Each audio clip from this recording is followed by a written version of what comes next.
Graças e paz, irmãos. Bom dia. Sejam bem-vindos a mais um EBD. É difícil sair da cama, né? Friozinho. Não tem? Já era, já acorda. Saudade quando eu dormia até meio-dia, né, tio? Um tempinho desse, friozinho, gostoso. Mas é sempre bom estarmos juntos, né? Independente do clima, independente do tempo, né? Quando estamos diante da palavra do Senhor, isso sempre tende a nos fortalecer, a nos preencher, a nos aquecer também em espírito, né? Bom, irmãos, abra sua Bíblia no livro de Apocalipse, capítulo 16. Nós vamos ler um trechinho de novo. Nós já lemos esse texto no último estudo que nós tivemos, falando sobre o derramamento das 7 taças. Mas hoje nós vamos falar sobre a Batalha do Armagedon, mais especificamente. Vai ser um estudo curto, não é muito longo, mas por ser um tema muito falado, né, muito cogitado, que virou até nome de filme, né? Então acho que seria legal nós falarmos um pouquinho sobre o que é, sobre o que significa, do que se trata, né? A Batalha do Armagedon. Então nós vamos ler dos versículos 12 ao 16, aí do capítulo 16 de Apocalipse. Diz assim o texto: O sexto anjo derramou a sua taça sobre o grande rio Eufrates. As águas do rio secaram para que se preparasse o caminho dos reis que vêm do Oriente. Vi sair da boca do dragão, da boca da besta e da boca do falso profeta 3 espíritos imundos semelhantes a rãs. São espíritos de demônios, operadores de sinais, e se dirigem aos reis do mundo inteiro a fim de ajuntá-los para a batalha do grande dia do Deus Todo-Poderoso. Eis que venho como ladrão.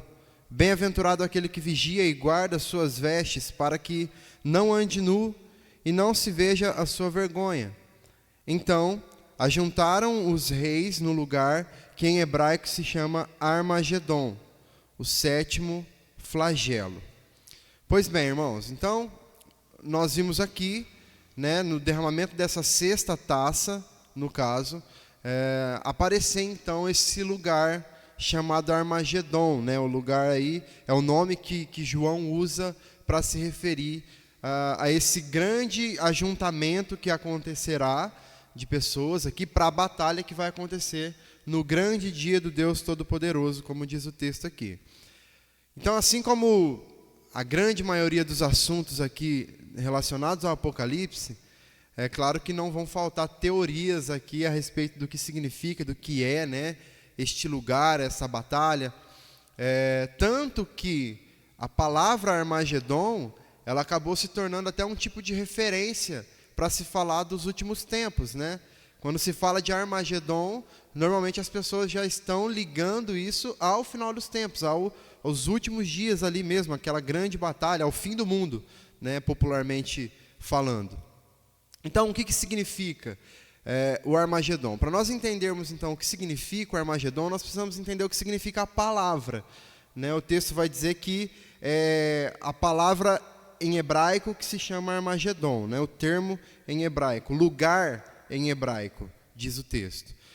Na interpretação mais antiga que se tem sobre esse termo, é uma interpretação que se tem apenas em árabe, né? E ela vai se referir dando um sentido de um lugar pisado, né? ou um lugar nivelado, digamos assim.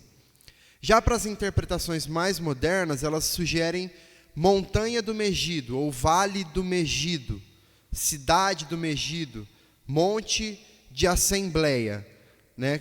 Assembleia no sentido de reunião de pessoas mesmo. Megidon, no caso, é uma cidade que está localizada no alto de uma colina em Israel. E ali, este lugar, essa cidade, este lugar, essa região, ela ficou caracterizada por muitas batalhas, ser um lugar onde recebeu muitas guerras, muitas batalhas nesses tempos bíblicos aqui. Entre os estudiosos, então, o significado mais aceito para o termo Armagedon seria montanha do Megido, então, que vai derivar de uma palavra em hebraico, que é o início ali da palavra, que é Ar, H-A-R, Ar, que significa montanha, juntando com uma palavra em grego, que é Magedon, que significa Megido, que é o nome da cidade no caso. Então ficaria montanha do Megido, o significado, a transliteração, vamos dizer assim, né? a tradução da palavra para nós aqui, certo? Então, existem aí, como sempre, né, diferentes interpretações sobre a batalha do Armagedon, né? Diante das várias interpretações e correntes escatológicas que existem, muitas também interpretações vão surgir. Nós vamos citar aqui apenas as mais faladas, né, as mais defendidas, que seria, primeiro, a dos pré-milenistas, né, que são aqueles que entendem que Jesus voltará para estabelecer o seu reino milenar e arrebatará a igreja antes da grande tribulação. Esses termos, irmãos, pré-milenistas, pré-milenistas dispensacionalistas, pré-milenistas históricos, pós-milenistas, nos próximos estudos à frente, um pouco à frente aqui, nós vamos ter um estudo para falar especificamente do milênio, que seria muito importante que nós viéssemos, já vou me antecipar aqui, porque é basicamente aquilo que define a nossa posição escatológica, é entender o milênio, porque tudo parte disso, né? Entender em que período se dá o milênio, em que período que ele acontece, se ele é literal, se ele não é, de que forma que é, né? O porquê do nome, enfim. Então, não se apegue muito a esses termos agora, se apegue apenas ao significado. Então, pré-milenistas são essas pessoas aqui, os pré-milenistas dispensacionalistas, no caso, que entendem que Cristo virá para estabelecer o seu reino e arrebatar a igreja antes da grande tribulação, tá? Então, eles defendem aqui que a Batalha do Armagedon, ela será um evento que precederá imediatamente a volta de Jesus, ou seja, que é o que acontece antes mesmo, e será um período de um reinado, né, e uma batalha aqui também literal, que vai acontecer. Ou seja, eles entendem que imediatamente após a batalha do Armagedon, Jesus vem e estabelece o seu reino literal aqui então, e milenar. Então nessa batalha, o anticristo ele é derrotado, então, junto com os ímpios, né, junto com aqueles que possuem a marca da besta, e então Satanás ele é preso durante 1000 anos, né, daí o milênio, né, 1000 anos ele será preso.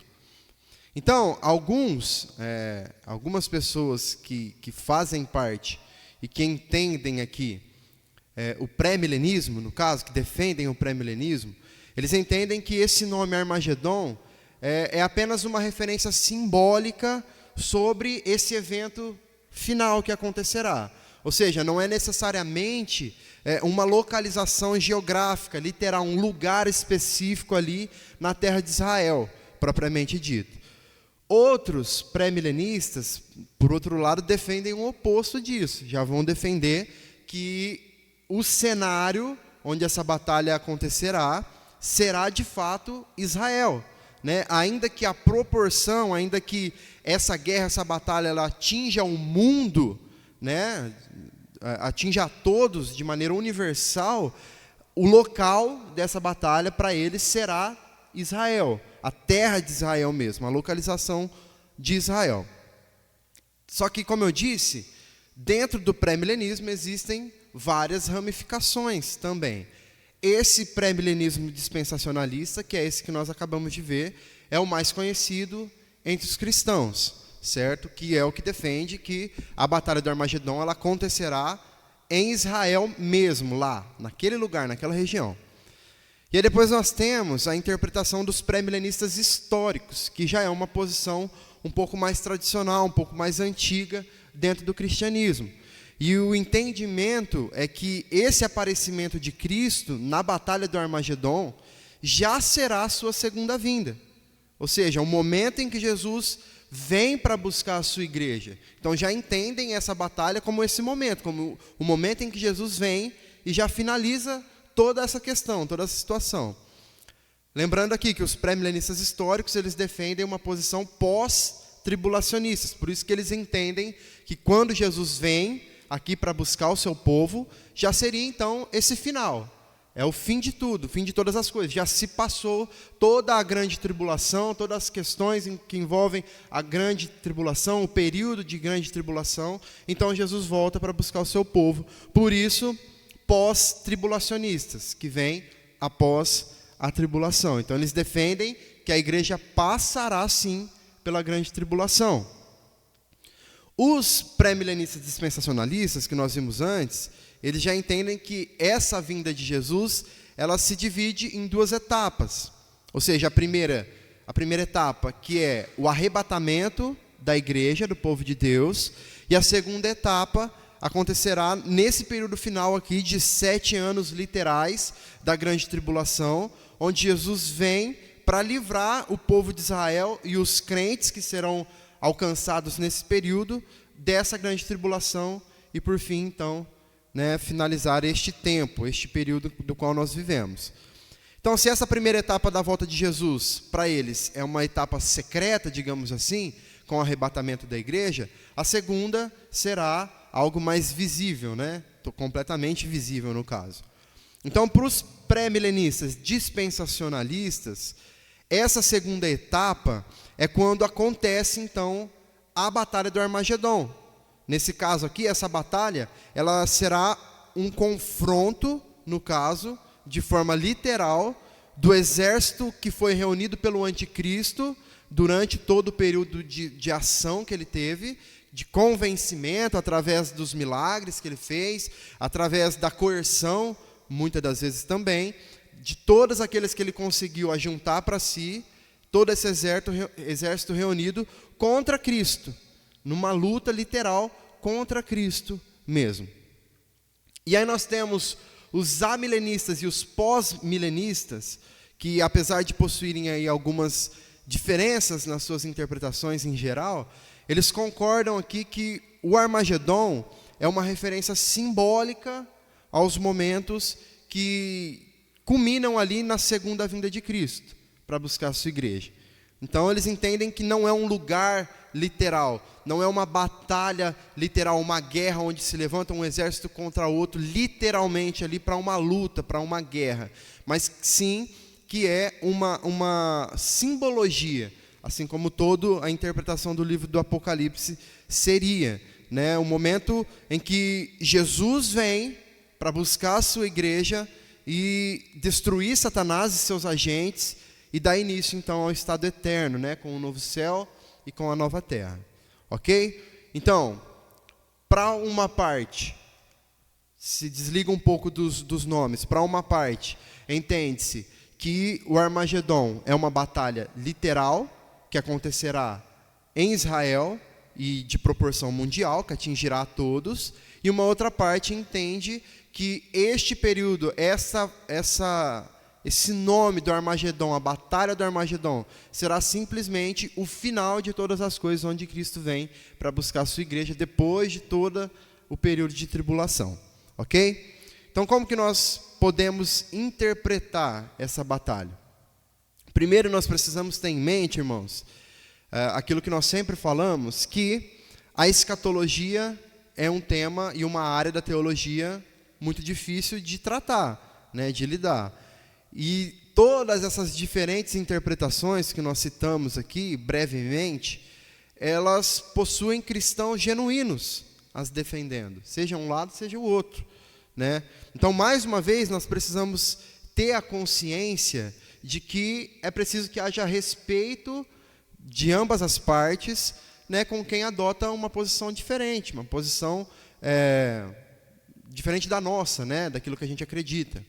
Então nós não estamos aqui para bater o martelo, nós estamos aqui para ver as posições que existem e tomar a nossa decisão em relação àquilo que nós achamos mais coerente, tá? Então, dentro da posição que nós temos nos aprofundado um pouco mais, que talvez seja a posição que precise um pouco mais de aprofundamento, por ser uma posição que se trata de uma análise da simbologia, então não é uma interpretação literal, a interpretação literal ela se torna um pouco menos difícil, né? Justamente porque é literal. Então nós lemos e entendemos como está escrito. Então não há tantas dificuldades assim. Agora, quando nós tentamos interpretar a simbologia, então isso nos traz um pouquinho mais de dificuldade, né? Só que dentro dessa, né, que nós sempre repetimos, talvez seja a mais coerente, visto a maneira de se interpretar o livro, né, visto a maneira de que, como João usa de simbologias, de citações relativas ao seu tempo, à sua época, que ele estava vivendo, na sua cultura, na sua região, e coisas que ele atrela ali para fazer as referências, né, que ele mostra dos governos que ele vivia, das perseguições que eles sofriam, e faz essas referências. Então, existem muitas simbologias. Nós entendemos, então, que a partir disso, o livro de Apocalipse ele é dividido ali e organizado em 7 sessões paralelas e progressivas, como nós sempre repetimos. Isso significa o quê? Que são o mesmo acontecimento, os mesmos acontecimentos acontecendo ali, sendo descritos por ele, só que observados de ângulos diferentes, de perspectivas diferentes. Então está sempre acontecendo a mesma situação, onde o povo de Deus é perseguido e Cristo vem para salvar o seu povo, né? Isso vai se intensificando, por isso que é progressivo. Isso vai ficando cada vez mais forte, cada vez mais evidente, cada vez mais pesado, né? Por isso que nós entendemos que é paralelo, porque são coisas que vêm acontecendo simultaneamente já, e progressivo, porque elas vão se intensificando, ok? E neste capítulo, nessa questão aqui, acontece a mesma coisa, tá? A passagem que menciona aqui o Armagedon, ela está registrada dentro da 5ª sessão do livro, certo? Que está entre os capítulos 15 e 16, aí que nós já falamos. No capítulo 15, é a preparação ali para o derramamento das 7 taças, e no capítulo 16, essas taças da ira de Deus, elas são derramadas. Então é nesse contexto aqui que o Armagedon ele é citado, ali no 6º flagelo, ou na 6ª taça, como nós lemos aqui no início do estudo, certo? Então, lembrando que as taças, elas vão representar o cálice da ira de Deus, que vai sendo esvaziado ali sobre o mundo incrédulo, o mundo ímpio, para que em cima daqueles que não se renderam, que não entregaram as suas vidas de fato a Cristo. E isso vai resultar ali nas últimas pragas, nos últimos momentos que levam à segunda vinda de Cristo, naquele período onde já não há mais tempo de arrependimento, mesmo o período final ali dos tempos. Diferente das trombetas que nós falamos, que tem o objetivo de advertir, de anunciar ao homem aquilo que está por vir, as taças elas vêm para consumar, né, a ira de Deus, para mostrar que aquilo que foi avisado está acontecendo agora. Nós vimos então que a palavra Armagedon, ela faz referência à região do Megido, né, como nós falamos. Lá no antigo Israel, aquela região ela era conhecida, como nós também já dissemos aqui no início, a ser uma região muito importante, era uma rota comercial, onde muitas passavam ali, e era um caminho de grandes batalhas, um cenário de grandes lutas, de grandes guerras. Nós vamos ver isso sendo citado lá em Juízes, capítulo 5, versículo 19, em 2 Crônicas, capítulo 35, versículo 22, também citando sobre este lugar. Olhando principalmente ali para o livro de Juízes, entre os capítulos 4 e 5, foi nessa região ali do Megido que ocorreu aquela famosa batalha com a participação de Débora, né, onde o povo de Deus era um povo frágil perante o exército do inimigo, né, mas naquela ocasião ali, o povo ele ganha um reforço, vamos dizer assim, de Deus, né? O povo de Israel estava em grande sofrimento naquele momento, né? Uma grande luta, sendo oprimido pelo exército do rei Jabim, e não tinha forças para lutar contra aquele exército, né? Os israelitas, eles não podiam fazer muita coisa ali. Na verdade, eles não podiam fazer absolutamente nada, né, para se defender, né, a não ser se esconder, né? Eles poderiam se esconder de medo. É o que diz Juízes capítulo 5, versículo 6. Então Deus, através de Débora, né, ele avisa ao povo de Israel que entregaria o inimigo nas mãos deles, né? O próprio Deus é quem age em defesa do povo oprimido, do povo sofrido, do povo que não tinha como se defender diante daquelas guerras, diante do ataque do inimigo. E é exatamente sobre isso que o Armagedon fala. É exatamente sobre isso que o Armagedon se refere. O Armagedon, então, irmãos, ele é mais do que um lugar. Ele é mais do que uma localização geográfica. O Armagedon, na verdade, é um símbolo que se refere a essa batalha final, a essa batalha triunfante da vitória de Cristo, quando Ele vem com todo o seu esplendor, com toda a sua glória, sobre todos os povos inimigos. Veja que nesse exemplo que nós demos aqui, onde Débora é visitada por Deus e usada para avisar o povo, né, para que o povo soubesse, era exatamente esse cenário, onde o povo de Deus estava sendo oprimido, onde o povo de Deus estava sendo perseguido, onde o povo de Deus não tinha chances diante da luta, da guerra que estava sendo feita contra eles. E é onde Deus surge para salvar o seu povo, para livrar o seu povo. E assim será nos últimos dias também, né? Deus vem, salva o seu povo do mal, salva o seu povo das perseguições inimigas de Satanás, do dragão, né, dos seus agentes, de todos aqueles que ele conseguiu atrair para si, de toda a perseguição de governos, de absolutamente tudo. Deus livra o seu povo, salva o seu povo e pune o inimigo e destrói o inimigo. Então, quando tudo parecer perdido, quando a igreja sentir sendo violentamente perseguida, violentamente agredida em todos os aspectos, física, emocional, espiritualmente, neste momento, onde as forças de Satanás estarão dominando todo este mundo, de forma cruel, de forma tenebrosa, onde a apostasia também, ela surge de maneira muito forte, muito evidente, de forma generalizada, levando os homens ali ao limite da idolatria, da blasfêmia contra Deus. É neste momento então que Cristo aparecerá como um ladrão, pegando este mundo perverso de surpresa e destruindo então todos os seus inimigos.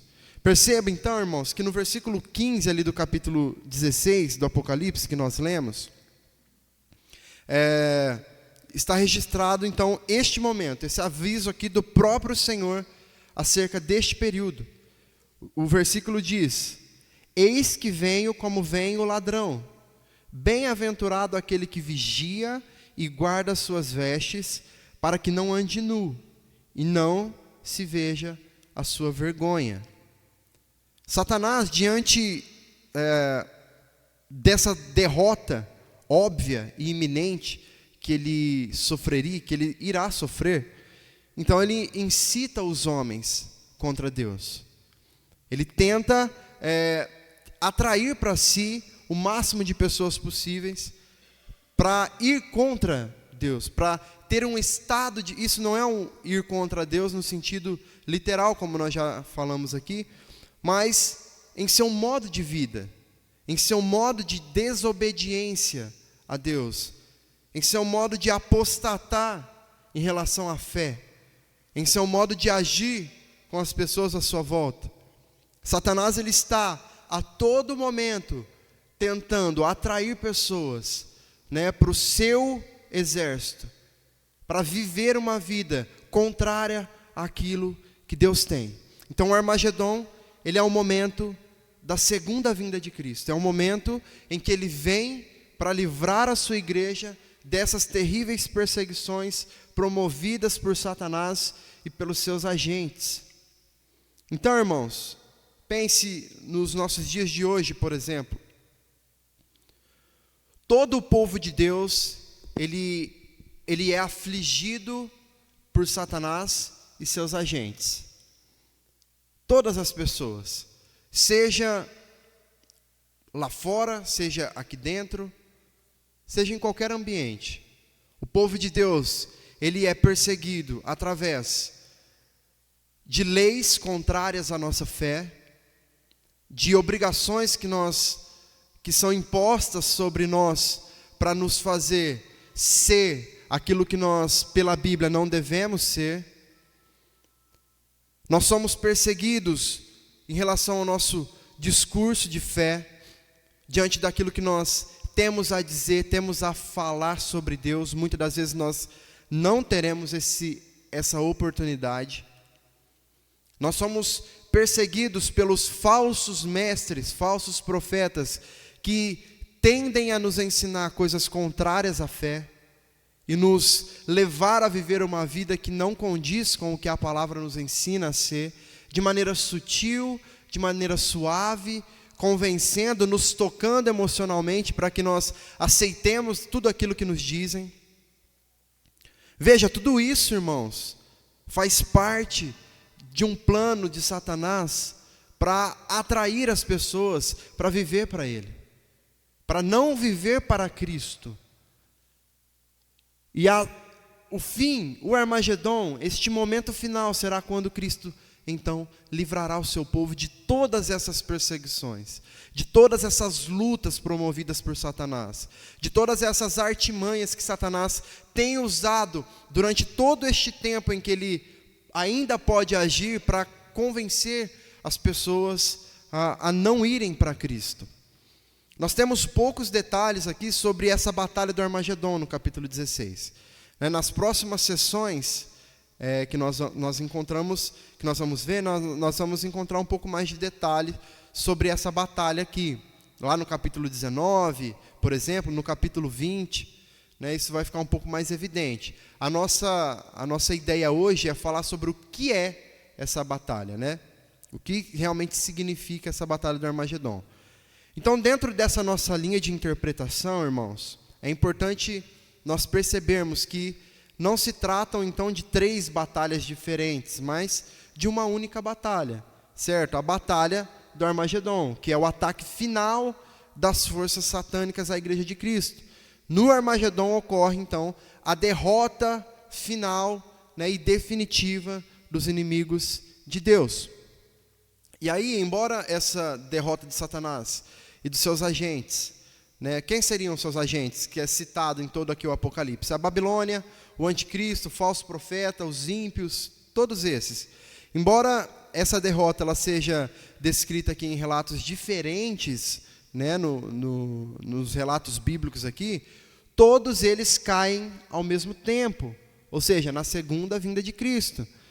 Porque, como nós falamos, a história do Apocalipse ela é contada de forma paralela, ela é repetida e ela é analisada por perspectivas diferentes. Então, em um dado momento, nós lemos e percebemos a derrota da grande Babilônia.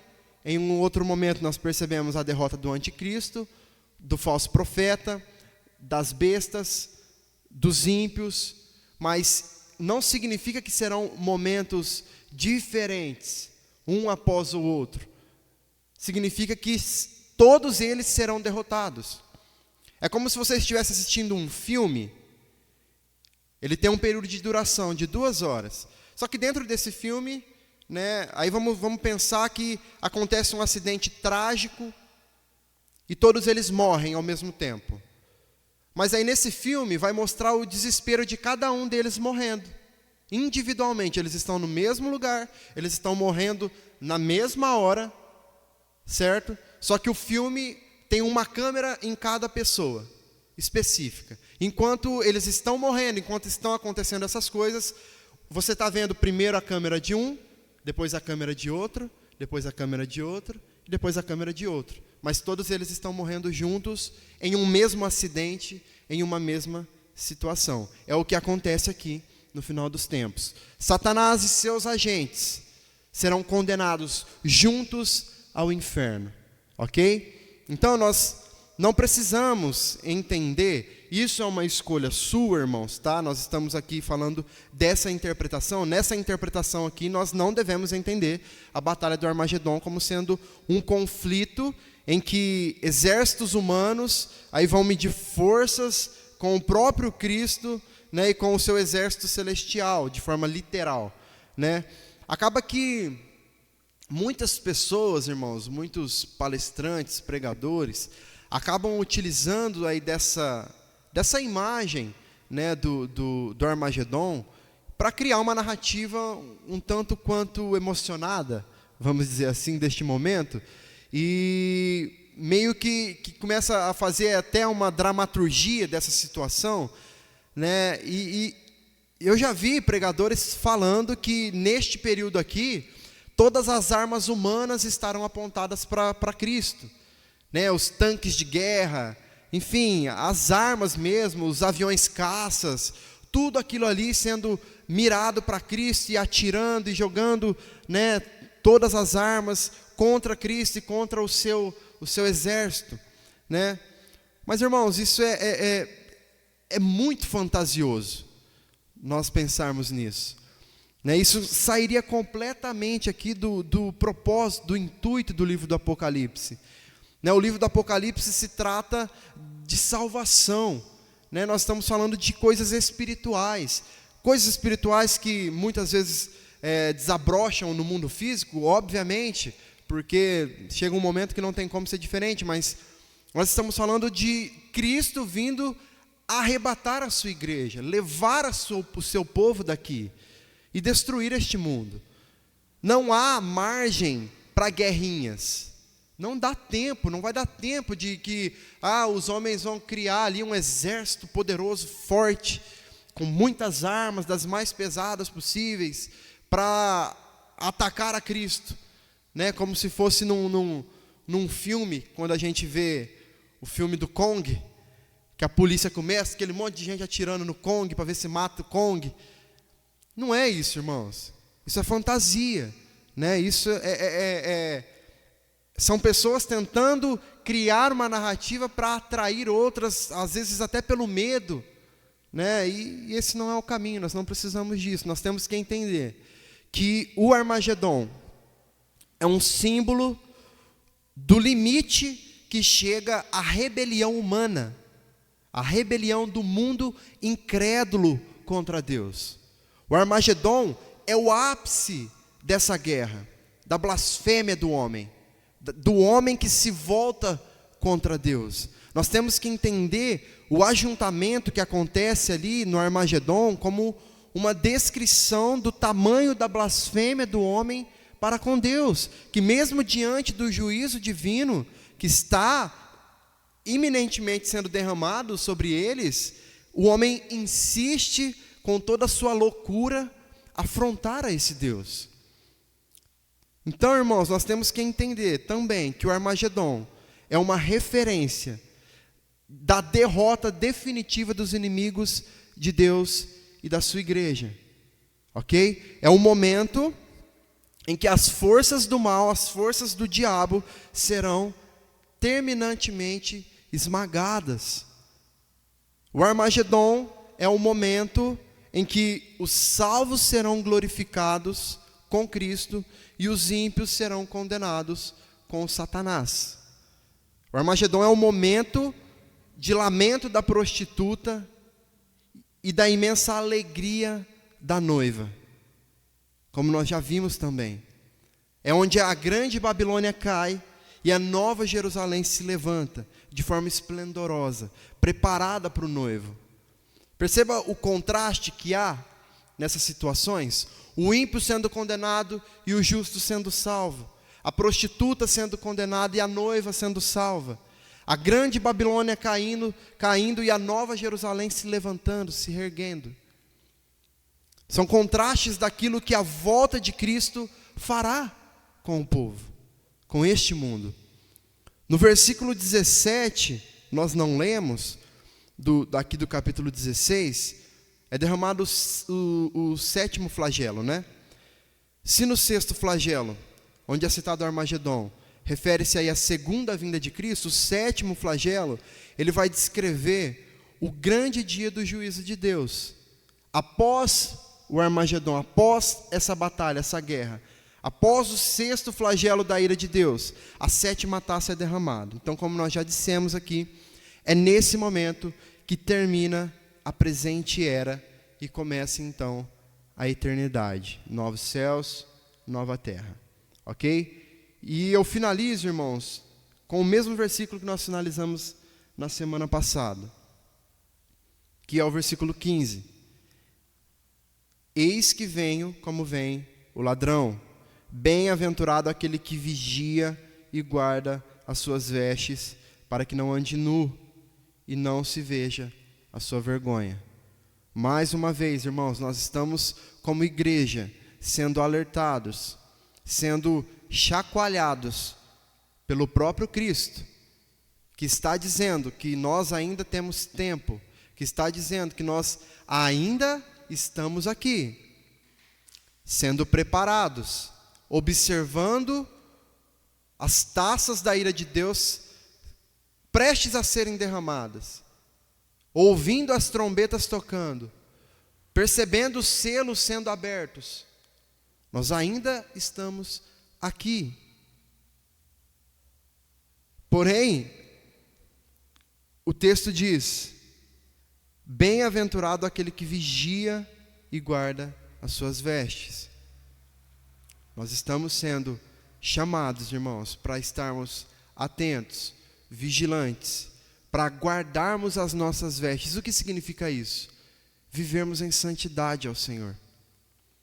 Não estarmos despidos espiritualmente perante do Senhor. Para que nós, ao recebermos a grande e última visita de Cristo, não sermos surpreendidos e envergonhados por essa nudez espiritual. Nós precisamos ter as nossas vestes, estarmos vestidos nelas, de forma pura, limpa, santa, para receber o nosso Deus, para alcançarmos a salvação nele e sermos livres deste momento tão terrível que será a batalha do Armagedon. Será sim um momento literal, não será um momento simbólico o que acontecerá. Por mais que exista toda a simbologia, o fim, ele será real. Acontecerá.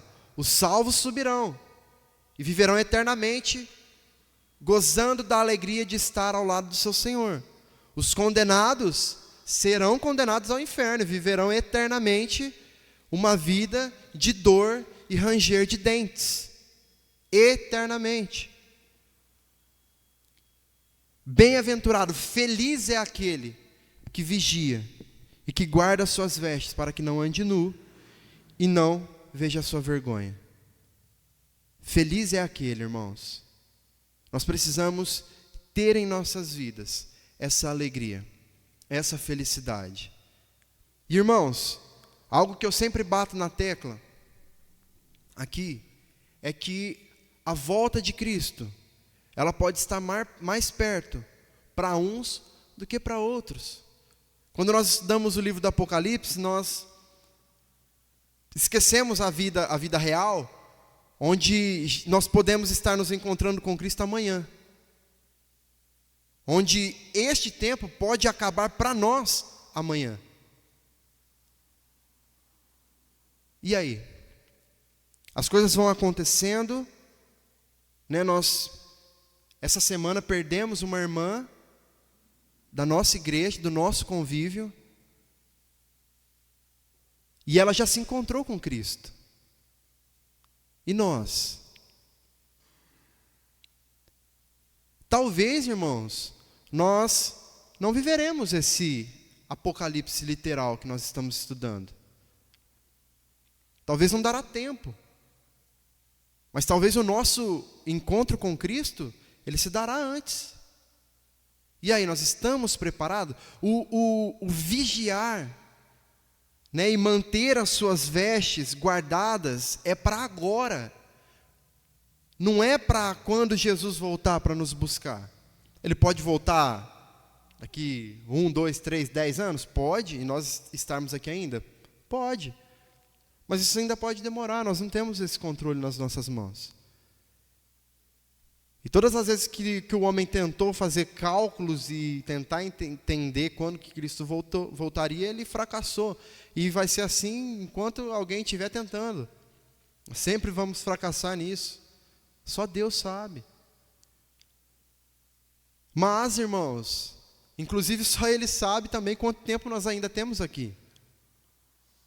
Então estejamos atentos, vigilantes, guardando as nossas vestes aqui, agora, para hoje, para este momento, para que nós não sejamos surpreendidos, para que nós possamos nos encontrar verdadeiramente com Cristo, na glória, sermos recebidos em seus braços, sermos libertos de um mundo caótico, que nos traz dor, tristeza, angústia, na grande maioria das vezes.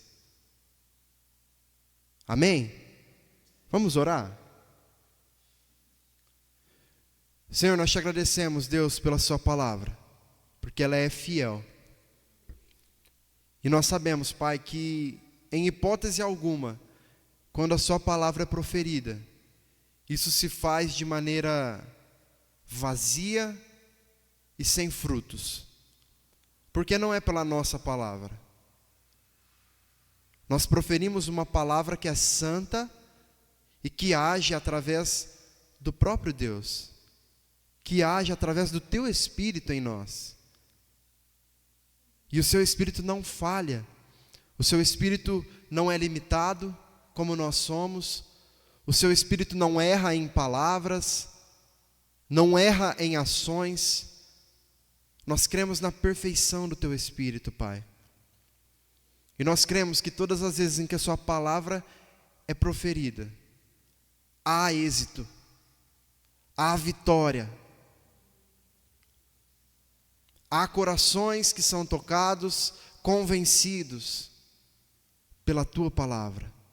Nós não estamos diante de um livro de histórias fantasiosas. Nós estamos diante da palavra do único Deus, que é justo, santo e verdadeiro. E nós pedimos, Pai, neste momento, que o Senhor nos auxilie, que o Senhor nos dê graça, que o Senhor nos dê força, que o Senhor, Pai, seja misericordioso com o teu povo, para que nós estejamos vigilantes, atentos, para que nós guardemos, Pai, de fato, as nossas vestes, puras e santas, para o grande dia em que nós nos encontraremos com o Senhor. Se tivermos a chance, Pai, de viver ainda em vida tudo isso que nós estamos estudando, nós queremos estar preparados para este momento. Mas se o Senhor tiver para nós, tiver para o nosso tempo de vida aqui, um período determinado que não nos permitirá viver esses dias, que nós também estejamos preparados para nos encontrarmos com o Senhor. Tanto da sua volta quanto da nossa vida aqui, nós não temos o controle. Nós não sabemos o dia nem hora em que essas coisas se consumarão. Mas tudo que nós precisamos saber, Pai, nós temos em nossas mãos. E te pedimos perdão, Pai, por todas as vezes que fomos omissos, por todas as vezes que fomos falhos. Te pedimos perdão, Deus, por todas as vezes que nós nos esquecemos, Pai, que nós adiamos uma vida de retidão ao Senhor. Talvez por pensar que tudo está ainda muito longe, talvez por sentir que tudo ainda vai demorar, que ainda tem muita coisa para acontecer. E no meio desse caminho nós substituímos o tempo que nós deveríamos estar dando ao Senhor por absolutamente todas as coisas à nossa volta, nosso trabalho, nossas famílias, os nossos objetivos pessoais, profissionais e acadêmicos.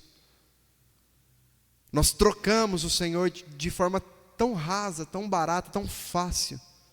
Nos perdoe, Pai, por isso. Nos ajude, Deus, a manter as nossas vestes limpas e santas e puras diante do Senhor.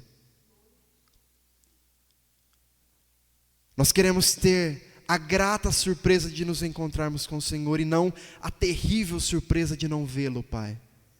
E que isso não seja motivo de medo em nossos corações, mas motivo de anseio por vê-lo.